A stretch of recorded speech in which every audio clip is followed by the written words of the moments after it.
नमस्कार, मैं ओमकार पांडे और स्वागत है आपका न्यूज 18 राजस्थान के डिजिटल प्लेटफॉर्म पे। आज अमेरिका और ईरान के बीच तनाव की स्थिति और भी ज़्यादा गंभीर हो गई है। कल यानी 5 अप्रैल को ईस्टर संडे के दिन राष्ट्रपति डोनाल्ड ट्रंप ने अपने ट्रुथ सोशल अकाउंट पर कुछ ऐसा पोस्ट किया जिसने पूरी दुनिया को हैरान कर दिया। उन्होंने ईरान को बेहद गुस्से भरी और गाली गलौज वाली भाषा में धमकी दे डाली।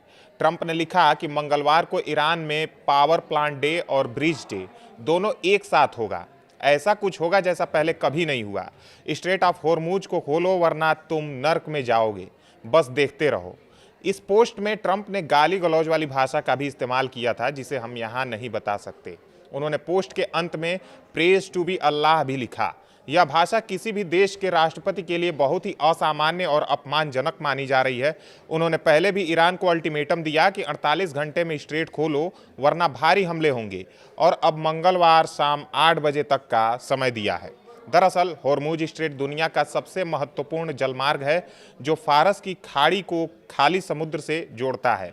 यहाँ से करीब 20 से 21 मिलियन बैरल तेल गुजरता है जो वैश्विक तेल खपत का लगभग 20 से 25% है।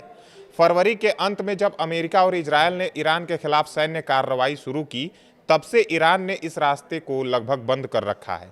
ईरान ने बदले में शिपिंग पर हमले किए और रास्ता ब्लॉक कर दिया। नतीजा यह हुआ कि पूरी दुनिया में तेल की कीमतें आसमान छू रही हैं। अमेरिकी क्रूड ऑयल $114 प्रति बैरल के पार पहुंच गया है। इससे न सिर्फ अमेरिका बल्कि पूरे विश्व की अर्थव्यवस्था पर असर पड़ रहा है। ट्रंप पिछले कई हफ्तों से ईरान पर दबाव बना रहे थे कि यह रास्ता तुरंत खोलो। उन्होंने यूरोपीय देशों और नाटो सहयोगियों पर भी नाराजगी जताई कि वो अमेरिका की मदद नहीं कर रहे हैं। यहां तक कहा कि अगर जरूरत पड़ी तो अमेरिका नाटो से बाहर भी निकल सकता है। कल का पोस्ट इसी गुस्से का नतीजा था। इस पोस्ट के बाद अमेरिका के अंदर भी काफ़ी हंगामा मच गया।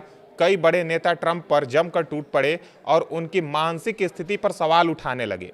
डेमोक्रेटिक सीनेट के लीडर चक शूमर ने कहा कि यह एक विकृत मानसिकता वाले व्यक्ति की बकवास लग रही है।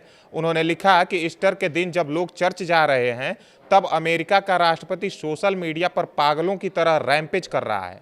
हमारा देश इससे बेहतर का हकदार है। उन्होंने ट्रंप के बयान को युद्ध अपराध जैसी धमकी बताया और कहा कि इससे अमेरिका के सहयोगी देश भी उससे दूर जा रहे हैं। ट्रंप की अपनी पुरानी सहयोगी और रिपब्लिकन सांसद मार्जरी टेलर ग्रीन ने भी उनके खिलाफ बोल दिया। उन्होंने कहा कि राष्ट्रपति पागलपन की स्थिति में है। उन्होंने प्रशासन के अधिकारियों से अपील की कि वो बीच में पड़ें और स्थिति को संभालें। ग्रीन ने यह भी कहा कि यह युद्ध बिना किसी बड़े उकसावे के शुरू किया गया और इसमें बेकसूर आम लोग मर रहे हैं।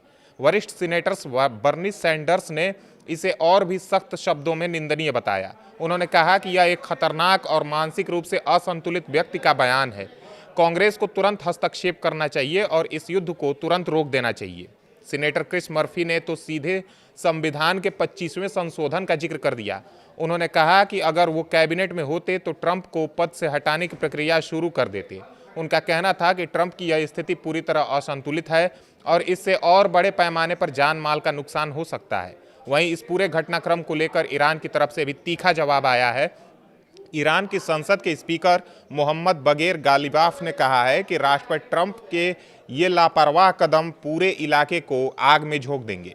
ईरान के राष्ट्रपति कार्यालय के संचार अधिकारी मेहदी तबातबाई ने कहा है कि हम स्ट्रेट ऑफ होर्मुज तभी खोलेंगे जब युद्ध में हमारे देश को हुए नुकसान का पूरा मुआवजा मिल जाए।